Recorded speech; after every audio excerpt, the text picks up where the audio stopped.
আসসালামু আলাইকুম। এটিএন বাংলা সংবাদে সবাইকে স্বাগত জানাচ্ছি। ফিরোজ তোহা। শুরুতেই বিআরবি কেবলস সংবাদ শিরোনাম। নিজেদের মর্যাদা ক্ষুণ্ণ করে নিরাপত্তা ঝুঁকি নিয়ে ভারতে টি-20 বিশ্বকাপ খেলতে যাবে না বাংলাদেশ, বললেন আসিফ নজরুল। ভেন্যু পরিবর্তনে এখনো মেলেনি আইসিসির সাড়া। 4 দিনের সফরে রোববার উত্তরাঞ্চলে যাচ্ছেন তারেক রহমান। নিরাপত্তা চেয়ে সরকারকে চিঠি। দেশের মানুষের অধিকারের প্রশ্নে আপোষ করেননি খালেদা জিয়া, মন্তব্য আমির খসরুর। অতীতের মতো পাতানো ভোট হলে অস্তিত্ব সংকটে পড়বে বাংলাদেশ, সংখ্যা জামায়াতের। জরাজীর্ণ নির্বাচন ব্যবস্থাকে ভালোর দিকে নেয়ার চেষ্টা করছে কমিশন, জানালেন ইসি সানাউল্লাহ। 31 ঘণ্টায় পূর্ণাঙ্গ ফলাফল প্রকাশ হয়নি। যশোর কেন্দ্রীয় শিক্ষার্থী সংসদ নির্বাচনের ঘোষিত ফলাফলে ভিপি, জেএস ও এজিএস পদে এগিয়ে ছাত্র শিবির। রাজধানীর তেজতুরি বাজার এলাকায় ঢাকা মহানগর উত্তর স্বেচ্ছাসেবক দলের সাবেক সদস্য সচিব আজিজুর রহমান মোসাব্বিরকে গুলি করে হত্যা।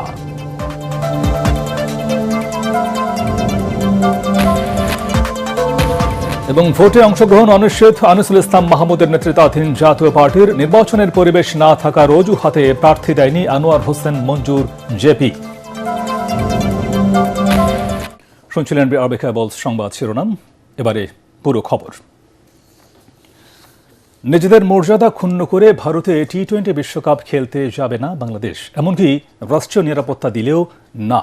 সচিবালয়ে বিসিবির কর্মকর্তাদের সঙ্গে বৈঠক শেষে এসব কথা বলেন যুব ও ক্রীড়া উপদেষ্টা আসিফ নজরুল।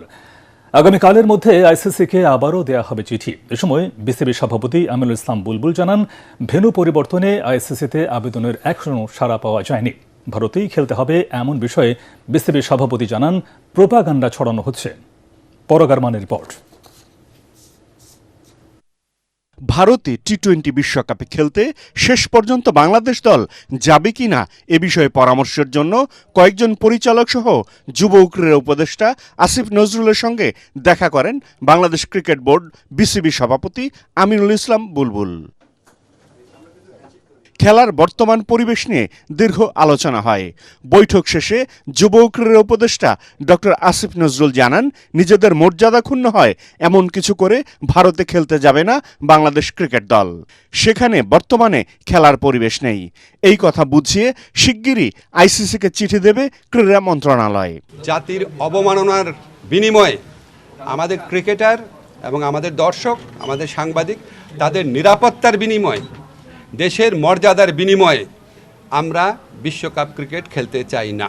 যেখানে ভারতের ক্রিকেট কন্ট্রোল বোর্ড নিজেরাই বলছে কলকাতা টিমকে যে এই প্লেয়ারকে নিরাপত্তা দেওয়া যাচ্ছে না, ওনাকে তোমার টিম থেকে বাদ দাও।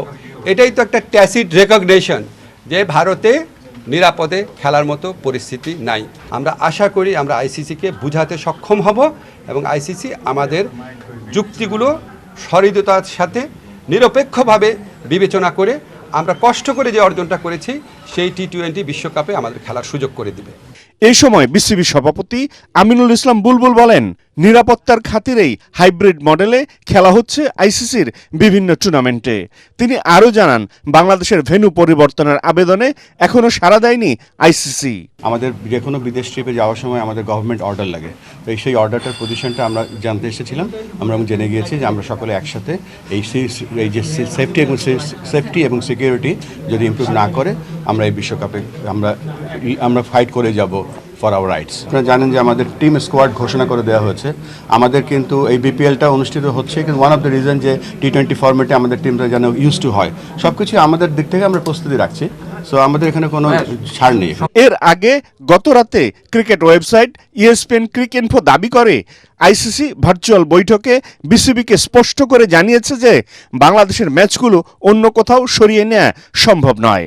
বিশ্বকাপ খেলতে হলে বাংলাদেশকে ভারতেই খেলতে হবে, না গেলে পয়েন্ট হারানোর ঝুঁকি থাকবে।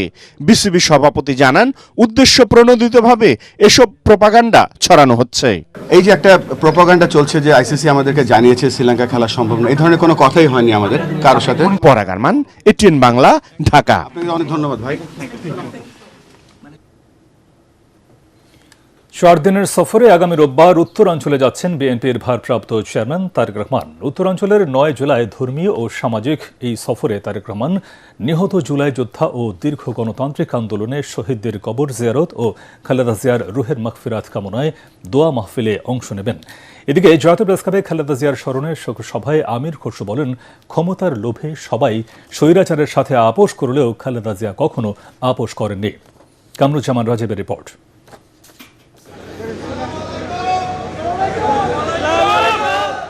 17 বছরের নির্বাসিত জীবন শেষে গত 25 জুলাই দেশে ফেরার পর প্রথমবারের মতো রাজধানীর বাইরে সফরে যাচ্ছেন তারেক রহমান। বিএনপির ভারপ্রাপ্ত চেয়ারম্যানের একান্ত সচিব স্বাক্ষরিত চিঠিতে জানানো হয়েছে, সফরে মাওলানা ভাসানী, শহীদ আবু সাইদ সহ জুলাই যোদ্ধা ও নানি তৈয়বা মজুমদারের কবর জিয়ারত করবেন তারেক রহমান। রোববার সকালে ঢাকা থেকে সড়কপথে টাঙ্গাইল, সিরাজগঞ্জ হয়ে বগুড়া যাবেন তিনি।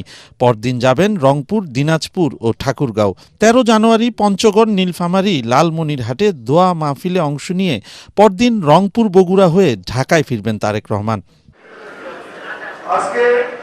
এদিকে জাতীয় প্রেস ক্লাবে খালেদা জিয়ার স্মরণে জিয়া পরিষদ আয়োজিত শোক সভায় অংশ নেন বিএনপির স্থায়ী কমিটির সদস্য আমির খসরু মাহমুদ চৌধুরী। তিনি বলেন, জনগণের অধিকারের প্রশ্নে খালেদা জিয়া ছিলেন আপোষহীন। তার আদর্শকে ধারণ করেই দেশ গড়বেন তারেক রহমান। আজকে যারা পালিয়ে গেছে তারাও আপোষ করেছে। আজকে যারা আমাদের নির্বাচনে অংশগ্রহণ করছে বিএনপির প্রতিপক্ষ হিসাবে, তারাও কিন্তু এরশাদের সাথে নির্বাচনে অংশগ্রহণ করেছে। পরবর্তীতে আবার যে সময়গুলো আমরা অতিক্রম করেছি, 1/11, 1/11, আবার ওই একমাত্র নেতা যিনি আপোষের স্বৈরাচার ফ্যাসিস্টের বিরুদ্ধে শুরু থেকে শেষ পতন পর্যন্ত জীবনের বিনিময়ে, নিজের জীবনের বিনিময়ে কোনো ধরনের আপোষ করেন না। অন্যদিকে ঢাকা রিপোর্টার্স ইউনিটিতে জাতীয়তাবাদী সমমনা জোট আয়োজিত শোকসভায় মঈন খান বলেন, কোনো শক্তি দেশকে বিরাজনীতিকরণ করতে পারবে না। খালেদা জিয়ার আদর্শের ধারাবাহিকতায় তারেক রহমান বাংলাদেশকে বিশ্বের বুকে সম্মানজনক জাতিতে পরিণত করবেন। 2008-এ সেই নির্বাচন ছিল সাজানো নির্বাচন। কেন ছিল? সেখানে এমন একটি শক্তি কাজ করছিল যারা বাংলাদেশকে তারা বিরাজনীতিকরণের খেলায় মেতেছিল। বাংলাদেশকে কোনো শক্তি বা কোনো পরাশক্তি কোনোদিন বিরাজনীতিকরণ করতে পারবে এটা আমি বিশ্বাস করি না। কামরুজ্জামান রাজীব, এটিএন বাংলা, ঢাকা। বিএনপির ভারপ্রাপ্ত চেয়ারম্যান তারেক রহমানের সাথে সৌজন্য সাক্ষাৎ করেছেন বাংলাদেশের চীনা রাষ্ট্রদূত ইয়াও ওয়েন। সন্ধ্যায় বিএনপি চেয়ারপারসনের গুলশান কার্যালয়ে এই সৌজন্য বৈঠকে বাংলাদেশের উন্নয়ন অগ্রগতিতে বন্ধুরাষ্ট্র চীন অতিথির মতো তাদের সহযোগিতা অব্যাহত রাখবে বলে আশা প্রকাশ করেন তারেক রহমান। এ সময় মহাসচিব মির্জা ফখরুল ইসলাম আলমগীর, যুগ্ম মহাসচিব হুমায়ুন কবির উপস্থিত ছিলেন। অন্যদিকে ইয়াও ওয়েনের সাথে ঢাকায় চীনা দূতাবাসের ঊর্ধ্বতন কর্মকর্তারা উপস্থিত ছিলেন।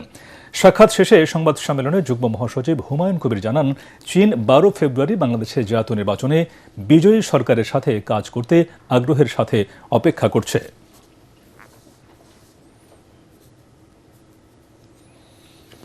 রাজনৈতিক দলগুলো জুলাই সনদকে সমর্থন দিয়েছে এবং গণভোটে হ্যাঁ ভোটের পক্ষে প্রচারণা চালাবে। ইইউর এশিয়া প্যাসিফিক বিষয়ক ভারপ্রাপ্ত ম্যানেজিং ডিরেক্টরের সঙ্গে বৈঠকে এমন আশাবাদ জানিয়েছেন প্রধান উপদেষ্টা ডক্টর মোহাম্মদ ইউনূস।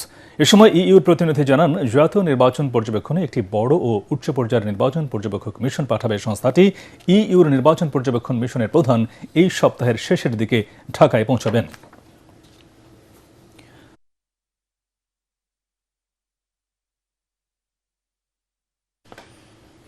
বিগত সময়ে সুষ্ঠু নির্বাচন হয়নি মন্তব্য করে এবারও যদি না হয় তাহলে বাংলাদেশ অস্তিত্ব সংকটে পড়বে বলে জানিয়েছেন জামায়াত ইসলামের নায়েবে আমির সৈয়দ আব্দুল্লাহ মোহাম্মদ তাহের। তিনি বলেন, অতীতের মতো কেউ পাতানো নির্বাচন করতে গেলে তাদের নির্বাসনে যেতে হবে।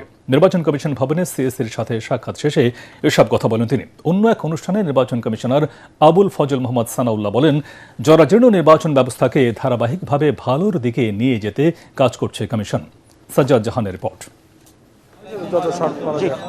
ত্রয়োদশ জাতীয় সংসদ নির্বাচনকে সামনে রেখে প্রধান নির্বাচন কমিশনারের সাথে সাক্ষাৎ করতে কমিশনে আসেন জামায়াতে ইসলামীর নায়েবে আমির সহ 6 সদস্যের প্রতিনিধি দল। বৈঠক শেষে গণমাধ্যমের সাথে কথা বলেন নায়েবে আমির সৈয়দ আব্দুল্লাহ মোহাম্মদ তাহের।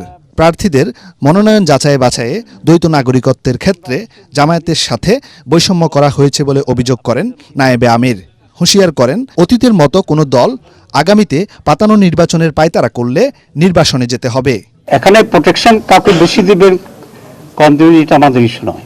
আমাদের ইস্যু হচ্ছে এটা যেহেতু নির্বাচনের সময় এটা একটা ইস্যু, কারণ মানুষ দেখবে যে একজনকে অনেক প্রটোকল দেওয়া হচ্ছে, তার প্রতি মানুষের একটা ইমপ্রেশন হইতে পারে যে he may become something in future, যেটা লেভেল প্লেইং ফিল্ডকে সাংঘাতিকভাবে ক্ষতিগ্রস্ত করছে। এর আগে রাজধানীর বসুন্ধরায় আরেক অনুষ্ঠানে তিনি বলেন, প্রশাসনের একটি দলের প্রতি ঝুঁকে যাওয়া সুষ্ঠু নির্বাচনের ক্ষেত্রে উদ্বিগ্নতা সৃষ্টি করছে। আমাদের ল এনফোর্সিং অথরিটি যারা আছে, ইনক্লুডিং সেনাবাহিনী, যেভাবে একটি বিশেষ দলের প্রতি ঝুঁকে পড়েছে এবং প্রশাসন যেভাবে একটা দলের আনুগত্য দেখাচ্ছে, এতেই আশঙ্কা তৈরি হয়েছে যে আগামী নির্বাচনটি কি আবার পাতানো নির্বাচন হবে কিনা। অন্যদিকে এনজিও ব্যুরো সম্মেলন কক্ষে এক অনুষ্ঠানে নির্বাচন কমিশনার আবুল ফজল মোহাম্মদ সানাউল্লাহ জানান, বিগত নির্বাচনে যে ক্ষতি হয়েছে তা সমন্বয় করে সুষ্ঠু ভোটের প্রত্যাশা করছে কমিশন। আর আমাদের জন্য একটা ইনহেরেন্ট চ্যালেঞ্জ, লিগ্যাল চ্যালেঞ্জ আছে, যেটা নিয়ে আমরা খুব রিয়েলি চিন্তিত। সেটা হচ্ছে আমাদের সব অ্যাপিল প্রসেস শেষ হয়ে যাওয়ার পরেও যদি কেউ গিয়ে প্রার্থিতা ফেরত পান আদালত থেকে, তখন ওই আসনের সকল পোস্টাল ব্যালট নষ্ট হয়ে যাবে।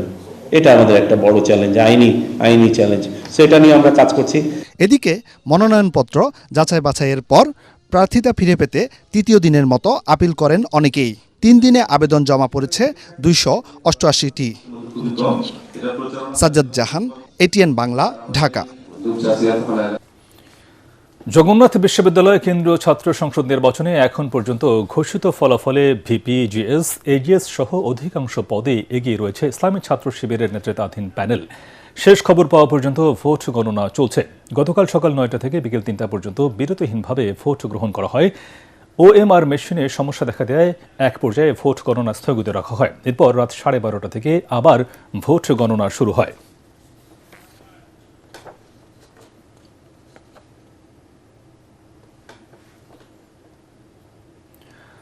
দর্শক, এই মুহূর্তে জগন্নাথ বিশ্ববিদ্যালয়ে আছেন সহকর্মী মিজান শাহজাহান। আমরা এখন সরাসরি চলে যাচ্ছি তার কাছে।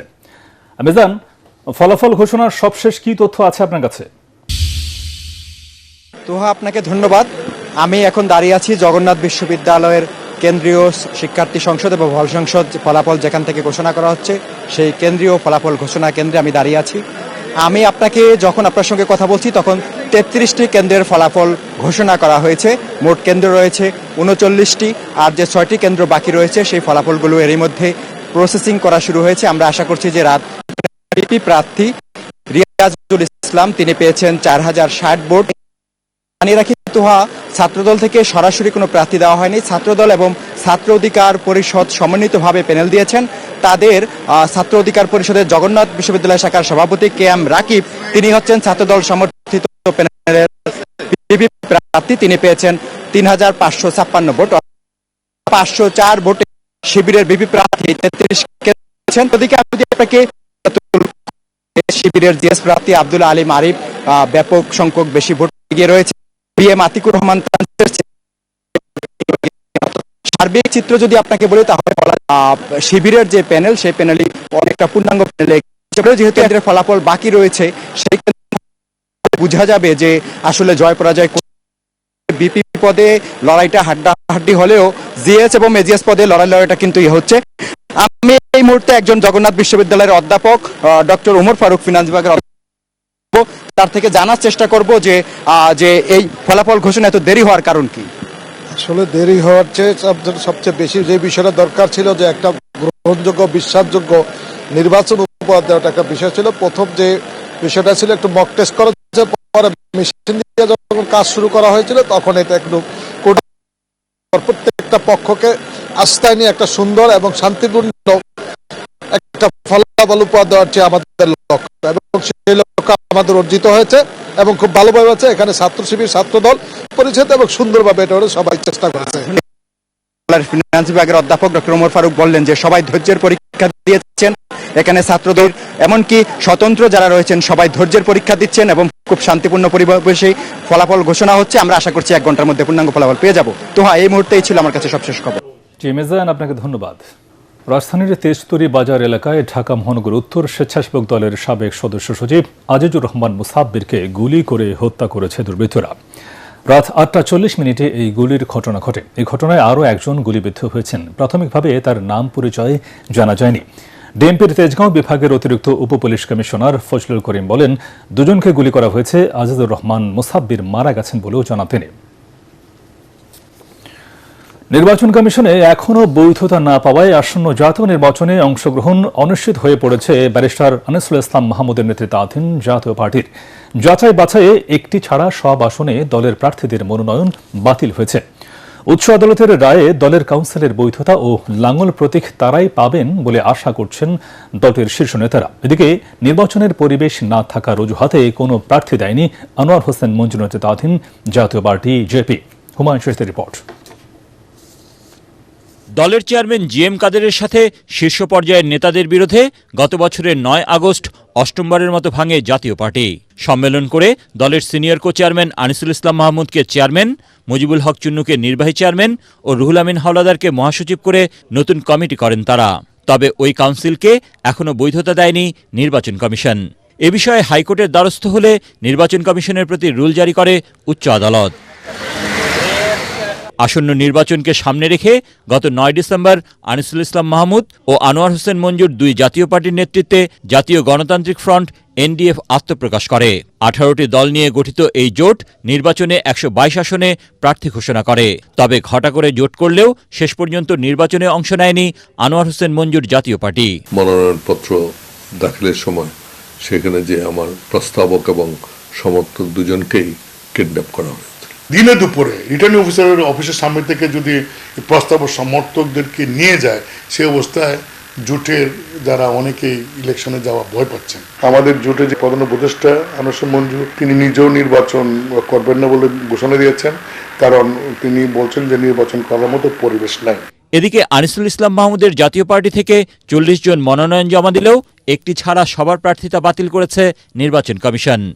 বাতিল হয়েছে দলের চেয়ারম্যান ও নির্বাহী চেয়ারম্যানের মনোনয়নও। ইলেকশন কমিশন একটা নির্দেশ দিয়েছে যে জাতীয় পার্টির রিকগনাইজ সিগনেটারি হচ্ছে জনাব কাদের। কোনো বিষয়ে রিটে যদি রুল ইস্যু হয় এবং হিয়ারিংয়ের জন্য রাখা হয়, অনেক সিদ্ধান্ত আছে, তাহলে এই বিষয়ে কিন্তু আর কার্যক্রম সংশ্লিষ্ট পক্ষের করা উচিত না। নির্বাচন কমিশন কিভাবে কাদের সাহেবের সাইনের যে মনোনয়নপত্র গ্রহণ করার জন্য নির্দেশ দিলেন, এটা আমরা মনে করি এটা নির্বাচন কমিশন পক্ষপাতিত্ব আচরণ করেছেন। তারা কোর্টকে মানেন নাই, কোর্টকে অবমাননা করেছেন। দলটির শীর্ষ নেতারা বলছেন, হাইকোর্টের দেয়া রুল শুনানির মাধ্যমে কাউন্সিলের বৈধতা ও লাঙল প্রতীক পাবেন তারা। সেক্ষেত্রে দলীয় প্রার্থীরাও নির্বাচনের সুযোগ পাবেন। আমাদের গঠনতন্ত্রে যা যা আছে, যা যা উপাদান দরকার, সবকিছু মেনেই আমরা কাউন্সিল করেছি। কোর্টে হিয়ারিং হইলে আমার মনে হয় যে আমাদের পক্ষ থেকে সাবমিশন রাখলে কোর্ট কনভিন্স করতে পারবো, এবং আমরা আশা করি যে আমাদের পক্ষে রায় হবে। জাতীয় পার্টির সব অংশের ঐক্য ফিরিয়ে আনা গেলে এই নির্বাচনে ভালো ফল আসতো বলে মনে করেন এই অংশের নেতারা। আমরা চেয়েছিলাম ঐক্যবদ্ধ হয়ে শক্তি সঞ্চার করার। হুমায়ুন চিস্তি, এটিএন বাংলা, ঢাকা। আনোয়ার হোসেন মঞ্জুর নামেও দেবিদ্বার উপজেলা নিয়ে গঠিত কুমিল্লা 4 আসনে এখন আলোচনার কেন্দ্রবিন্দুতে এনসিপির দক্ষিণাঞ্চলের মুখ্য সংগঠক হাসনাত আব্দুল্লাহ। নির্বাচনী মাঠে তার শক্ত প্রতিদ্বন্দ্বী 4 বারের সাবেক সংসদ সদস্য বিএনপির বর্ষিয়ান নেতা মঞ্জুরুল হাসান মঞ্জু। জামায়াত এই আসনটি এনসিপিকে ছেড়ে দেয় চলছে নানা জল্পনা কল্পনা। সালাম স্টিল ফোর্টের গাড়ি নিয়ে কুমিল্লা থেকে আজিজুল হাকিম পলাশের ক্যামেরায় মনির হোসেন তপুর রিপোর্ট।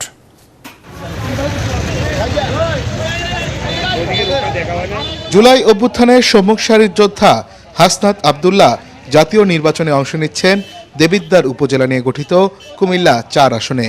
বুলেটের গুলির সামনে বুক পেতে দেয়া টকবগে এই যুবক ভোটারদের মন জয় করতে নানা প্রতিশ্রুতি দিচ্ছেন।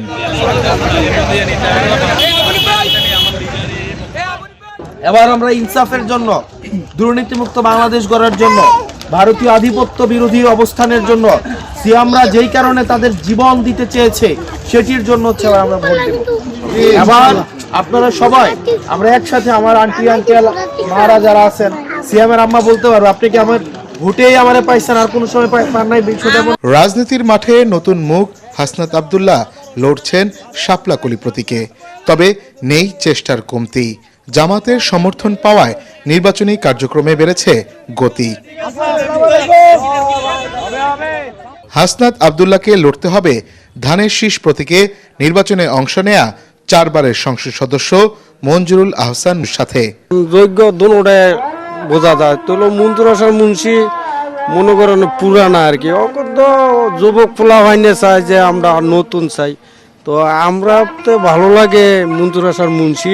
মঞ্জুর হাসান মুন্সি যে দেবিদ্বারের উন্নয়নের রূপকার, যার দ্বারা দেবিদ্বার আনাচা কোনাচা রাস্তাঘাট হয়েছে, ইনশাল্লাহ আমরা তাকে চাই। এখানে ভালোই সারা পড়তেছে হাসনাত আব্দুল্লাহ ভাইয়ের, ওনার জনপ্রিয়তা আলহামদুলিল্লাহ আকাশচুম্বী।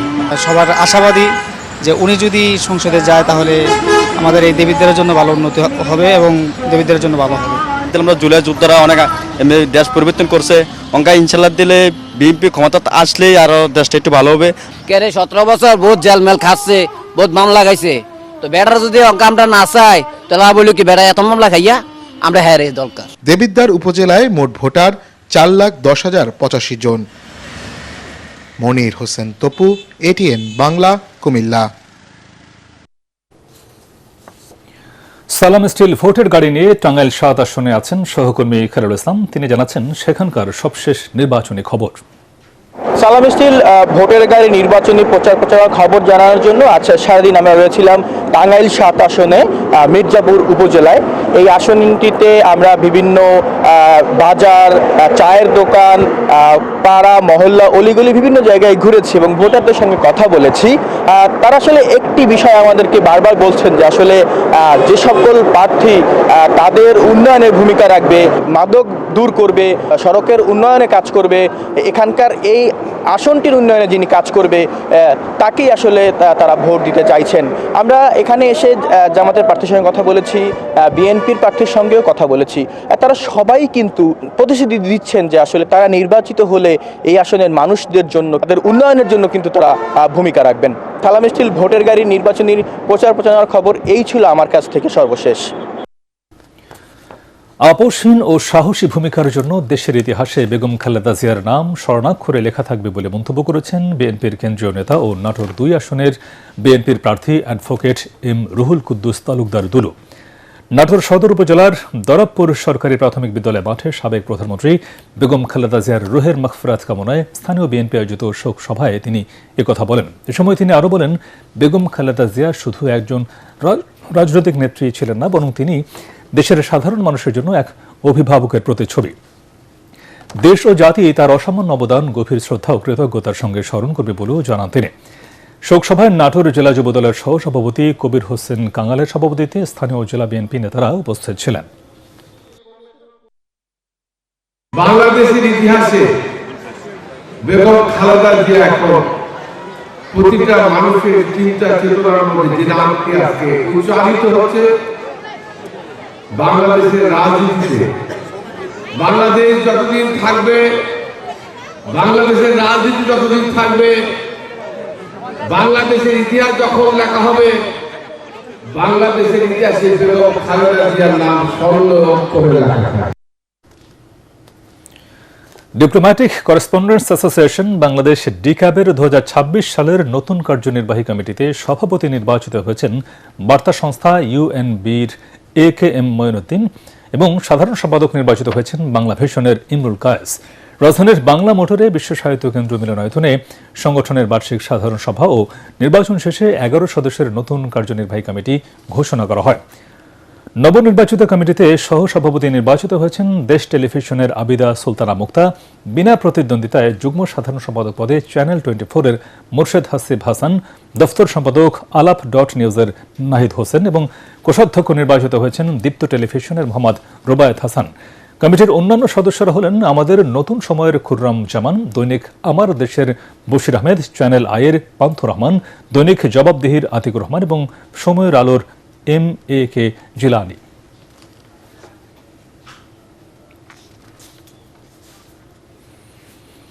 আবারও সালাম স্টিল ভোটের গাড়ির খবর। পুরান ঢাকাকে ঝুঁকি এবং চাঁদাবাজি মুক্ত করার অঙ্গীকার করে ভোটারদের সমর্থন চাইছেন ঢাকা ৬ আসনের প্রার্থীরা। সাবেক মেয়র সাদেক হোসেন খোকার জনপ্রিয়তাকে পুঁজি করে এখানে ভোটের মাঠ সুসংহত করার কাজ করছেন তার ছেলে ইশরাক হোসেন। তবে পরিবর্তনের বার্তা নিয়ে বেশ জোরে সোরে নিজের অবস্থান জানান দিচ্ছেন জামায়াতের প্রার্থী ডক্টর আব্দুল মান্নান। সালাম স্টিল ভোটের গাড়ি নিয়ে নির্বাচনী এলাকার মানুষের সাথে কথা বলে রিপোর্ট করছেন সাজ্জাদ জাহান। গ্যাস সংকট, রাস্তা খোঁড়াখুড়ি আর ঝুঁকিপূর্ণ স্থাপনা এমন নানা সমস্যায় জর্জরিত পুরান ঢাকার গ্যান্ডারিয়া থেকে শাঁকারীবাজার। ঢাকা ৬ আসন জুড়ে আছে নাগরিকদের দীর্ঘদিনের নানা ভোগান্তি। দিনের একটি নির্দিষ্ট সময় চুলায় গ্যাস আসায় খাবার দাবারে দুর্ভোগ পোহাতে হয় এই এলাকার বাসিন্দাদের। এই গ্যাসের সংকটটা দূর করতে হবে। মা বোন খেতে পারে না, বাড়ি ঘরে খেতে পারে না, মা বোন রান্না করতে পারে না। ইনশাআল্লাহ যারাদের নির্বাচিত করব তারা যেন খুব সুন্দরভাবে কাজ করে। বছরের পুরো সময় ধরে চলতে থাকা রাস্তা খোঁড়াখুড়ি আর যানজটকে সঙ্গী করে চলে এখানকার মানুষের জীবনযাপন। কিছুদিন পর পরে ওয়াসা এই বিভিন্ন লাইনগুলো নিচ থেকে নেওয়া হয়, কাটা হয়, রাস্তার বিভিন্ন দুর্ভোগ আমরা পোহাতে থাকি। আমি চাঁদাবাজ মুক্ত সমাজ চাই বা প্রশাসনের নৈতিক চরিত্র ভালো চাই। আমরা চাই যে মাদক মুক্ত একটি সমাজ। সংসদ সদস্য যিনি হবেন তার কাছে আমাদের প্রত্যাশা থাকবে সমন্বয় করে যেন এই কাজগুলি করা হয়। ত্রয়োদশ জাতীয় সংসদ নির্বাচনে সূত্রাপুর, ওয়ারী, গ্যান্ডারিয়া ও কোতোয়ালি থানার কিছু অংশ নিয়ে গঠিত ঢাকা ৬ আসন। এখানে বিএনপির প্রার্থী সাবেক মেয়র সাদেক হোসেন খোকার ছেলে ইশরাক হোসেন। অন্যদিকে দাঁড়িপাল্লা প্রতীকে লড়ছেন ডক্টর আব্দুল মান্নান।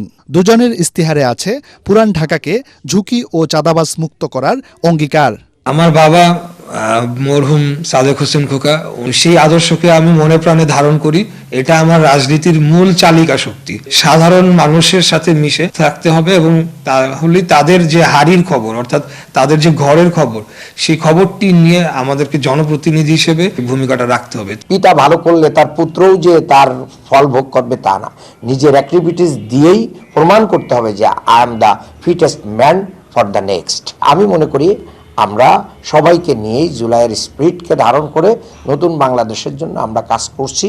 গণ অভ্যুত্থান পরবর্তী এই নির্বাচনে যোগ্য জনপ্রতিনিধি নির্বাচনের মাধ্যমে নিজেদের নাগরিক সমস্যাগুলো সমাধানের প্রত্যাশায় আছেন ঢাকা ৬ সংসদীয় এলাকার ৩ লাখ বাসিন্দা। সাজ্জাদ জাহান, এটিএন বাংলা, ঢাকা।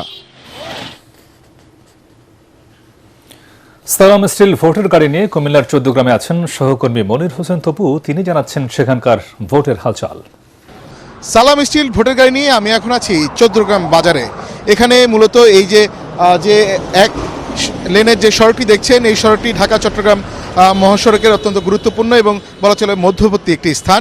এই অঞ্চলটিতে প্রায় যে রাতে যে বড় বড় যানবাহনগুলো এই সড়ক দিয়ে চলাচল করে, সেক্ষেত্রে তীব্র যানজটের মুখে পড়তে হয় এই ১৪ গ্রাম যখন পার করে। সেজন্য এখানে যারা মানুষ বলছেন যে এই আসন থেকে যিনি নির্বাচিত হবেন তিনি যেন এই সড়কটি আরও প্রশস্ত করার ব্যবস্থা করেন বা বিকল্প কোনো সড়ক বা সেতু নির্মাণের মাধ্যমে এই ১৪ গ্রামবাসীকে যানজটের ভোগান্তি থেকে মুক্তি দেয়। সালাম স্টিল ভোটের গাড়ি নিয়ে এই ছিল আমার কাছে সবশেষ খবর।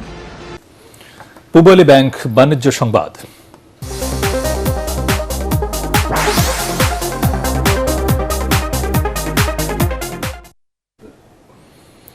এবছর থেকে সব প্রতিষ্ঠানকে অনলাইনে ভ্যাট দিতে হবে বলে জানিয়েছেন NBR chairman Abdur Rahman Khan. করদাতাদের VAT refund প্রাপ্তির ভোগান্তি দূর করতে স্বয়ংক্রিয় পদ্ধতির ই-ভ্যাট সিস্টেম উদ্বোধন করে তিনি কথা বলেন। তিনি জানান, স্বচ্ছতা ও জবাবদিহিতার নিশ্চিতে এনবিআর এর সব কার্যক্রম সম্পূর্ণ ডিজিটালাইজড করা হবে। ইমদাদুল্লাহ বাবু রিপোর্ট। করদাতাদের ভ্যাট প্রদান এবং রিফান্ড পাওয়ার ক্ষেত্রে দীর্ঘদিনের ভোগান্তি দূর করার লক্ষ্যে পুরো প্রক্রিয়াটি স্বয়ংক্রিয় করেছে এনবিআর। জাতীয় রাজস্ব ভবনে এই ই-ভ্যাট সিস্টেমটির উদ্বোধন করেন সংস্থাটির চেয়ারম্যান আব্দুর রহমান খান। ফলে আমাদেরকে উদ্বোধনের দিনই ঢাকার ৩টি ভ্যাট কমিশনারেটের অধীনে ৩ করদাতার ব্যাংক অ্যাকাউন্টে সরাসরি প্রায় ৪৫ লাখ টাকা পর্যন্ত ভ্যাট রিফান্ড করা হয়। সহজেই এই প্রক্রিয়া সম্পন্ন হওয়ায় উচ্ছ্বাস প্রকাশ করেন করদাতারা। দীর্ঘদিন থেকে আমরা একটা জটিলতায় ছিলাম স্যার, অসংখ্য ধন্যবাদ। আজকে সেই প্রক্রিয়া যোগদান হলো, এটা অনেক সহজ। এ সময় এনবিআর চেয়ারম্যান জানান, স্বয়ংক্রিয় এই পদ্ধতির ফলে করদাতাদের আর ভ্যাট কার্যালয়ে আসার প্রয়োজন হবে না। আগামী বছরে আমরা প্ল্যান করেছি যে আমাদের ভ্যাটের আইনও কম্পালসারি ই রিটার্নের সিস্টেমটা চলে আসবে। অনলাইনে দেওয়ার অনেক অনেক অনেক সুবিধা, কত মানুষকে ট্রাভেল করতে হয় অফিসে আসার জন্য। আমরা ইলেকট্রনিক সিস্টেমটা চালু করে দিই, তারপর আমরা দেখব যদি প্রসেসটাকে আরো সহজ করা লাগে আমরা আইন সংশোধন করব। আমরা এটাকে কমপ্লিটলি স্বচ্ছ করতে চাই। এই পদ্ধতিতে দ্রুত রিফান্ড পাওয়ায় মানুষের মধ্যে কর দেওয়ার আগ্রহ বাড়বে বলেও আশা প্রকাশ করেন তিনি। এই রিফান্ড নেওয়ার জন্য যদি দাঁড়ে দাঁড়িয়ে ঘুরতে হয়, এটা কিন্তু আমি মনে করি যে তাহলে আমাদের ট্যাক্স পেয়ারদের প্রতি আমরা ন্যায্য আচরণ করছি। সারা পৃথিবীতে ইনকাম ট্যাক্স রিটার্ন দেওয়া একটা উৎসব। বিদেশে রিফান্ডের টাকা দিয়ে তারা প্ল্যান করে ফেলে যে এই বছর সে ফ্রিজ বদলাবে, নাইলে এই বছর কোথাও বেড়াতে যাবে। যদি আমরা এগুলোকে স্বচ্ছ করে ফেলতে পারি, প্রত্যেক ট্যাক্স পেয়ার যদি দেখে যে উনি রিটার্ন সাবমিট করলে ওনার যে অটোমেটেড মানে যে অতিরিক্ত টাকাটা হয় এটা ওনার ব্যাংক অ্যাকাউন্টে চলে যাচ্ছে, তাহলে কিন্তু আমাদের ট্যাক্স পেয়ারদের রিটার্ন দেওয়ার সংখ্যাটাও বাড়বে। অচিরেই ব্যক্তি করদাতাদের ই রিটার্ন জমার সাথে সাথে রিফান্ডের ব্যবস্থা করা হবে বলেও জানান NBR chairman. Total created VAT VATed refund. Imdadullah Babu, ATN Bangla, Dhaka. সন্ধানী লাইফ ইন্স্যুরেন্স আন্তর্জাতিক সংবাদ।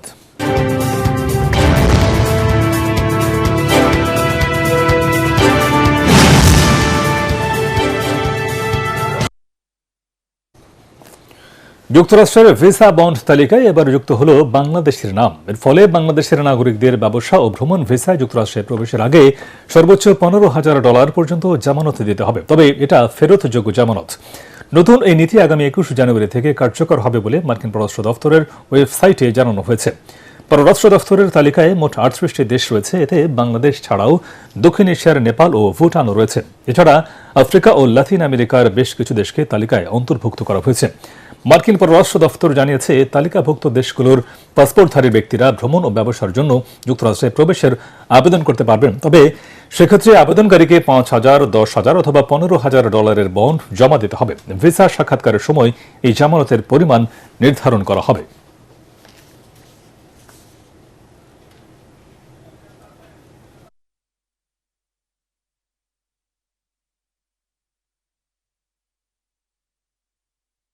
এবার খেলার খবর।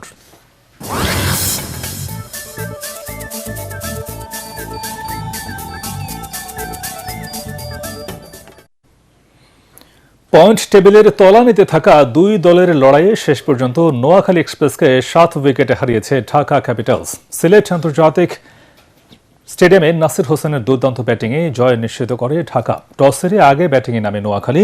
নির্ধারিত 20 ওভারে 6 উইকেটে তারা সংগ্রহ করে 133 রান। দলের পক্ষে সর্বোচ্চ 47 রান করেন হায়দার আলী। জবাবে 3 উইকেটে 134 রান তুলে 35 বল হাতে রেখে জয় নিশ্চিত করে মোহাম্মদ মিঠুর দল ঢাকা। 50 বলে 14-4 আর 2 ছক্কায় 90 রানে অপরাজিত থাকেন ম্যাচসেরা নাসির হোসেন। ইমাদ ওয়াসিম অপরাজিত থাকেন 29 রানে।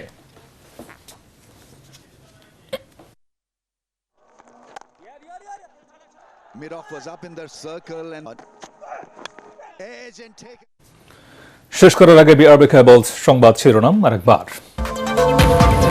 নিজেদের মর্যাদা ক্ষুণ্ণ করে নিরাপত্তা ঝুঁকি নিয়ে ভারতে টি-20 বিশ্বকাপ খেলতে যাবে না বাংলাদেশ, বললেন আসিফ নজরুল। ভেন্যু পরিবর্তনে এখনো মেলেনি আইসিসির সাড়া।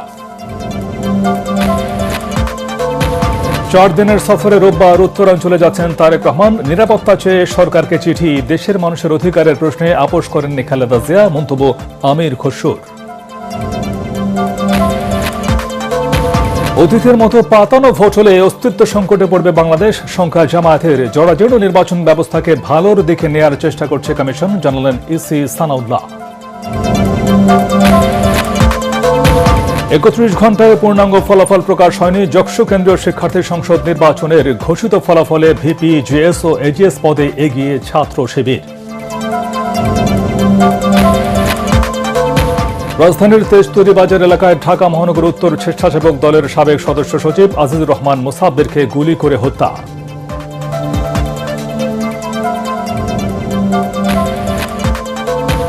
এবং ভোটে অংশগ্রহণ অনিশ্চিত। আনিসুল ইসলাম মাহমুদের নেতৃত্বাধীন জাতীয় পার্টির নির্বাচনের পরিবেশ না থাকার অজুহাতে প্রার্থী দেয়নি আনোয়ার হোসেন মঞ্জুর জেপি। পরবর্তী সংবাদ দেখার আমন্ত্রণ জানিয়ে এখনকার মতো শেষ করছি। আর এটিএন বাংলা সংবাদ ইউটিউবে দেখতে ব্রাউজ করুন youtube.com/ATN বাংলা নিউজ। ধন্যবাদ সবাইকে।